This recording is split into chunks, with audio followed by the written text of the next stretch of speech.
Chers téléspectateurs, bonsoir et bienvenue dans cette nouvelle édition que je vous invite à suivre jusqu'à son terme.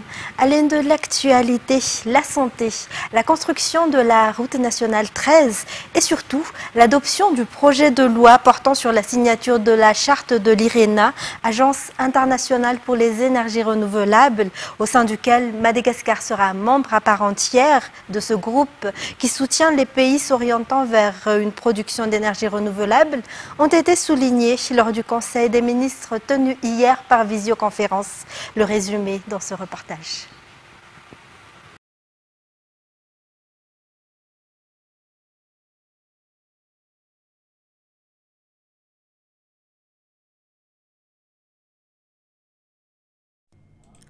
Le contrôle des naissances est une des priorités du gouvernement. 15% des femmes de moins de 18 ans sont actuellement enceintes. La contraception sera sensibilisée en conséquence et les parents sont encouragés à utiliser les méthodes contraceptives. Pour y parvenir, le Conseil des ministres a approuvé hier la prise en charge de la part du gouvernement malgache dans l'achat des contraceptifs et équipements pour l'année 2024, dont 1% de la part du gouvernement malgache pour l'année 2023 et 2% de la part de l'UNFPA pour l'année 2024. Toujours dans le domaine de la santé, les ministres ont approuvé l'accord visant à établir la coopération avec la Banque mondiale et l'UNOPS pour l'achat des équipements et fournitures nécessaires en matière de santé. Les équipements seront alloués aux hôpitaux et CSB de toute l'île. Le gouvernement prendra également en charge les taxes et droits de douane pour l'importation des dons de l'UNICEF, tels que les Coverall Protection, Rétinol, Micronutrient Film Coated Tablets. Le rapport sur la nature de la population à Madagascar sera également réalisé par province. Ce rapport montrera les projets réalisés dans le monde, dans le domaine de la santé et de la jouissance des droits en matière de santé reproductive au cours des 30 dernières années. Des progrès significatifs dans ce sens ont été enregistrés à Madagascar. C'est pourquoi l'UNFPA a choisi le pays pour accueillir le lancement de ce rapport régional.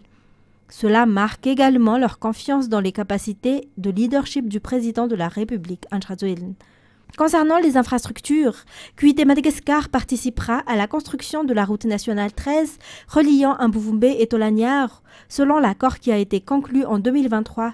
Leur contribution s'élèvera donc à 8 millions de dollars, dont les 4 millions de dollars seront versés lors du démarrage des travaux, 2 millions de dollars lors de la réalisation à 20%, et les 2 derniers millions de dollars lorsque les travaux seront achevés à 80%. Le Conseil des ministres a également approuvé la prise en charge par le gouvernement malgache des taxes et droits de douane pour l'importation des fournitures et équipements nécessaires à la réalisation du projet de transport par câble, la ligne orange reliant Souarane à Mbatubé. Le gouvernement prend également en charge les taxes et droits pour l'importation de l'ATR 7260 MSN 1239, portant le numéro 5R EJA de la compagnie Madagascar Airlines, qui renforcera les avions de la compagnie. Par ailleurs, les forces de défense et de sécurité recevront des voitures et des motos pour renforcer la sécurité à Madagascar.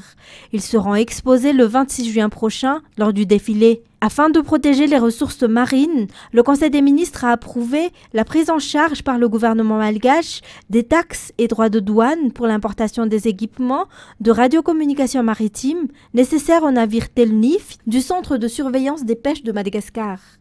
En outre, 1500 étudiants gendarmes seront recrutés cette année. Les membres du gouvernement ont également approuvé hier le projet de signature de la charte de l'IRENA, ou Agence internationale pour les énergies renouvelables, qui est un groupe créé pour promouvoir la coopération internationale entre les pays qui s'orientent vers la production d'énergie renouvelable. Cette signature est l'une des étapes permettant à Madagascar de devenir membre à part entière de ce groupe. Le Conseil des ministres tenu hier s'est déroulé par visioconférence. Le président de la République, André Rajoelina, est en déplacement à Genève pour répondre à une invitation spéciale à assister à la Convention internationale marquant le 60e anniversaire du groupe de la CNUSED.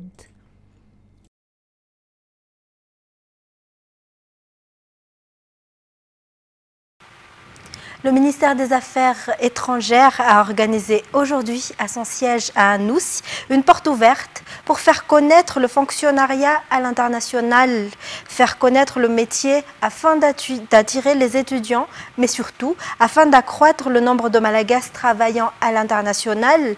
Tel est le but de cette porte ouverte. Outre les organisations internationales qui exposent leur savoir-faire, cette porte ouverte porte également sur des conférences sur le thème des métiers à l'international. Reportage de Natera Goutumav et de Sech Indianab. Il existe un centre des relations internationales au ministère des Affaires étrangères. L'on peut y connaître les métiers liés à la diplomatie internationale.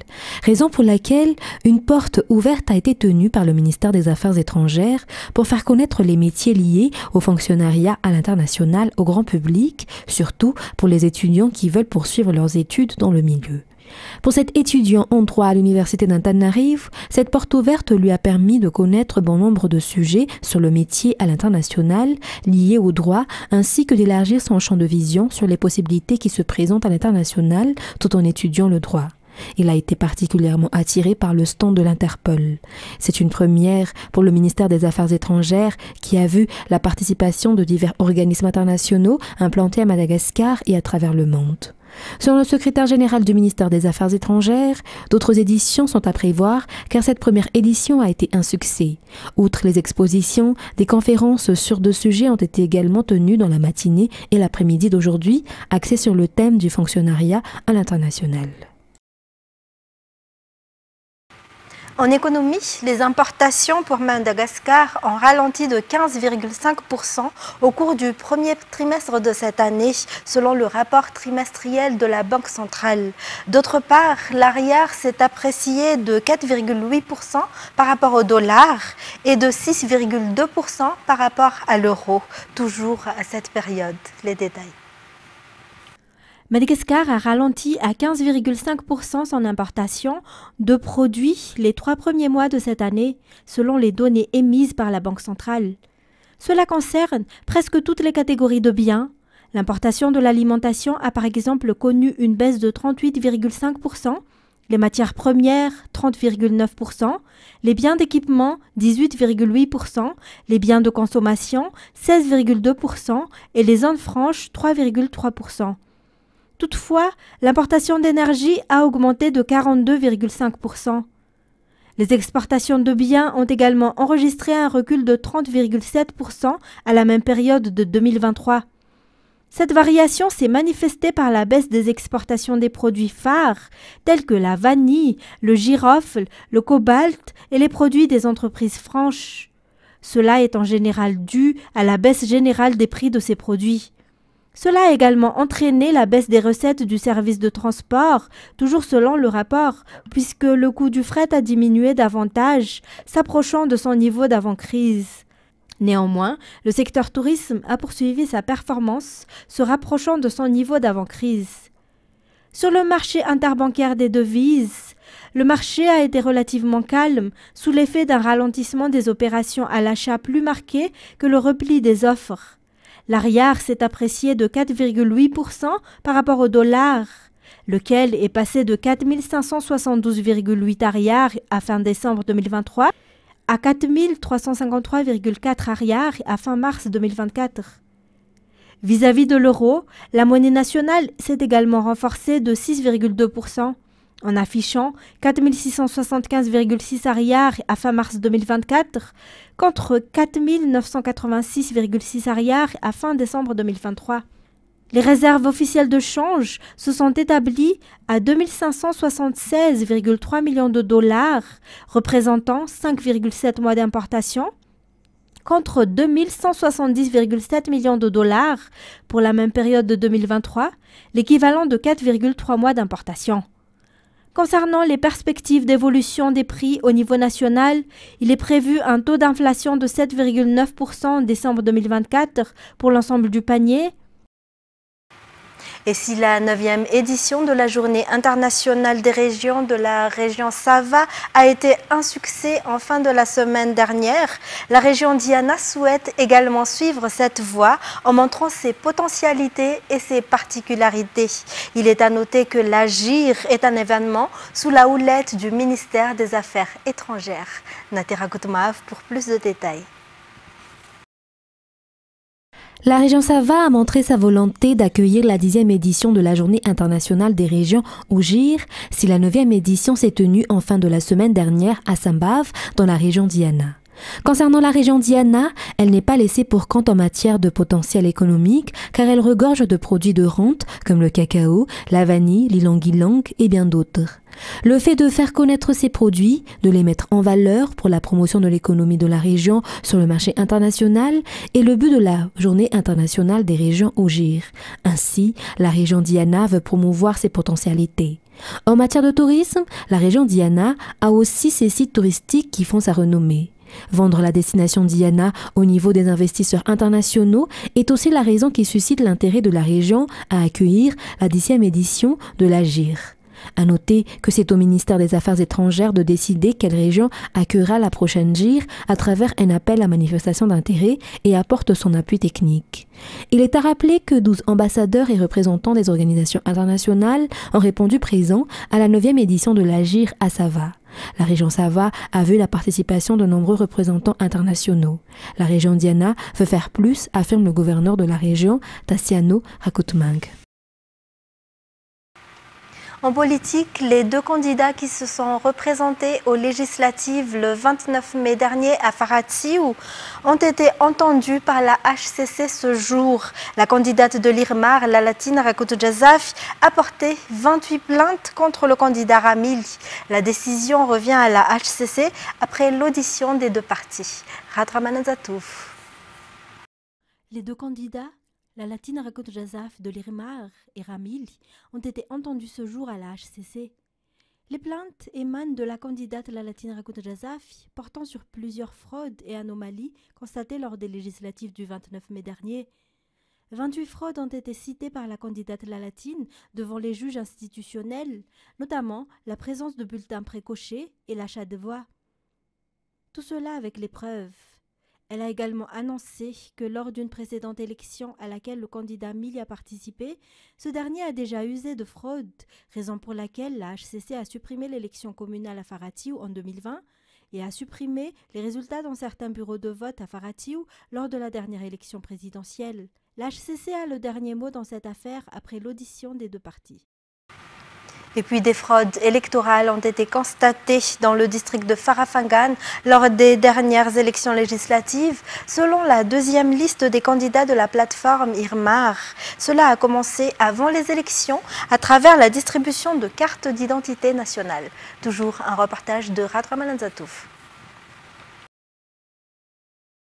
C'est à partir de ce moment que les candidats de la plateforme IRMAR dans le district de Farafangan ont commencé à faire des suivis.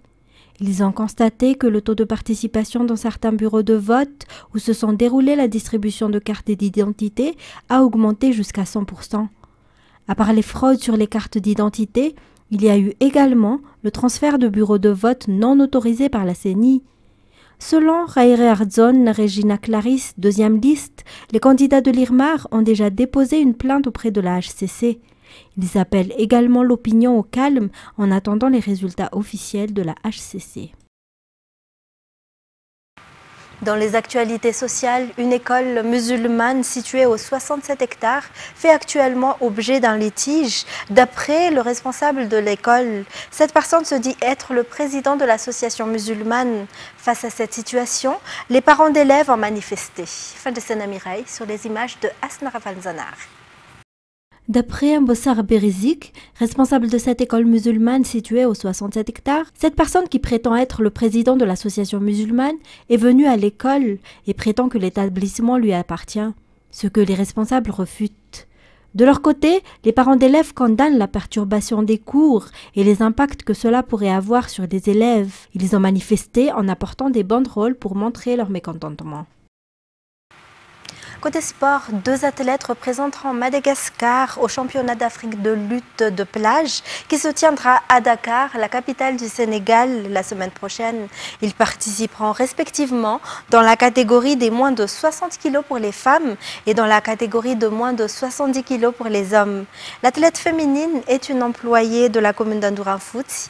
Elle a reçu l'aide et la bénédiction de la commune avant son départ mardi prochain. Anzara Donarvel ou Brasamanan. La lutte de plage est une compétition valorisée par la Fédération internationale de la lutte depuis quelques années. Les pays africains et francophones y participent, dont Madagascar qui a déjà reçu une médaille dans les précédentes compétitions. Cette année encore, Madagascar participera au championnat d'Afrique qui se tiendra à Dakar la semaine prochaine. Dinaslav Namuranirin est l'une des 2 athlètes qui iront au championnat d'Afrique, catégorie des moins de 60 kg. Elle s'est déjà préparée à l'avance et elle se dit prête à affronter la concurrence. En tant qu'employée de la municipalité d'Andourane-Foot, la municipalité a permis à Din de se préparer pour la compétition et lui a également fourni du matériel et des aides pour gérer cette compétition. Et on enchaîne par les actualités internationales. Un sous-marin nucléaire américain se trouve à Cuba, a annoncé la Pentagone aujourd'hui, au lendemain de l'arrivée d'un sous-marin russe à propulsion nucléaire sur l'île communiste. Reportage de France 24. Un déploiement naval russe a accosté ce mercredi à La Havane pour la première fois depuis le début de la guerre en Ukraine. Un signal fort selon les analystes, 2 semaines après que Washington a donné le feu vert à l'armée ukrainienne pour frapper des cibles en Russie avec des armes américaines. Le ministère russe de la Défense a publié une vidéo de la flottille effectuant des exercices au large de Cuba. Sans tarder, l'administration Biden a envoyé 3 destroyers pour la suivre. Pour les Cubains venus assister aux manœuvres, cette arrivée est une bonne nouvelle. Nous avons besoin l'un de l'autre. Cuba occupe une position géographiquement stratégique au milieu des Amériques. Et Cuba a besoin de l'aide économique et de la technologie russe. Ce touriste russe, en visite à La Havane avec sa femme, est du même avis. J'espère que la relation entre la Russie et Cuba se renforcera. Nous avons beaucoup à nous offrir mutuellement. Le tourisme russe a doublé cette année à Cuba. Avec un commerce au beau fixe entre les 2 pays, la position de Cuba sur la guerre en Ukraine est devenue plus pro-russe. La Havane soutient maintenant l'invasion. Nos 2 nations, la Russie et Cuba, sont soumises à des sanctions injustes et arbitraires qui viennent du même ennemi, l'Empire Yankee. Bien que la Russie et Cuba aient renforcé leurs liens politiques et économiques, elles ne sont toujours pas des alliés militaires. Mais les analystes affirment que des signes comme celui-ci pourraient envenimer encore plus les relations russo-américaines. Les sanctions imposées à la Russie depuis la guerre en Ukraine et les sanctions plus sévères imposées à Cuba depuis l'administration Trump rapprochent les anciens alliés. Et le Sénat argentin a approuvé ce 13 juin les réformes dérégulatrices voulues par le président ultralibéral Javier Milei. Ainsi, il obtient pour la première fois depuis 6 mois au pouvoir un soutien du Parlement. Le projet a été adopté par la Chambre haute après une session marathon marquée par des émeutes qui ont provoqué au total une dizaine de blessés et autant d'arrestations. France 24. Une éclaircie pour l'économie argentine. Pour la première fois depuis 1 an et demi, l'inflation est passée sous les 5% en mai. Pas de quoi changer le quotidien de ses habitants, mais leur donner un petit espoir. Il y a de l'inflation. Avant, je payais mes factures d'électricité 50 000 pesos et maintenant je paye 250 000. Mais au moins, si vous travaillez, vous pouvez payer. Bien sûr, vous ne serez jamais millionnaire, mais vous pouvez survivre. Ces derniers mois, nous avons subi une forte augmentation des prix. Mais avec cette stabilisation, un chiffre de 4,2%, c'est très encourageant, surtout pour l'avenir. Sur 1 an, l'inflation galopante atteint quand même des records, 276,4%. Pour soutenir l'économie argentine, le Fonds monétaire international vient de débloquer 800 millions de dollars, une aide qui fait partie d'un programme plus large de 44 milliards de dollars. Une annonce dont le gouvernement Milei se réjouit. Lui, qui vient de voir le Sénat valider plusieurs de ses réformes. Coupes budgétaires, privatisation, dérégulation du marché du travail, le président d'extrême droite mise sur l'ultralibéralisme pour relancer l'économie argentine. Mais cette politique est très contestée par une partie de la population.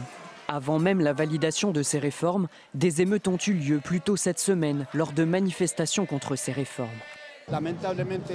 Malheureusement, le président fait tout de travers. Alors je veux que tout le monde, y compris les jeunes, se rende compte que les choses vont mal. Car si l'inflation ralentit, la pauvreté, elle, grandit. En 2024, plus de 55% de la population vivrait sous le seuil de pauvreté. C'est 11 points de plus qu'avant l'arrivée de Javier Milei au pouvoir, fin 2023. Pour terminer, aux États-Unis, la Cour suprême a infligé un revers aux conservateurs les plus opposés au droit à l'IVG en maintenant l'accès à la pilule abortive. Néanmoins, le président Joe Biden appelle à ne pas baisser la garde. France 24. Pour des millions de femmes aux États-Unis, c'est une bonne nouvelle, venue tout droit de la Cour suprême. La plus haute juridiction américaine vient de rejeter la demande en appel de praticiens hostiles à l'IVG de restreindre l'accès à la mifepristone, pilule utilisée pour les avortements médicamenteux. Les plaignants n'ont pas démontré que l'assouplissement des règles de l'Agence américaine des médicaments leur porterait probablement préjudice dans les faits.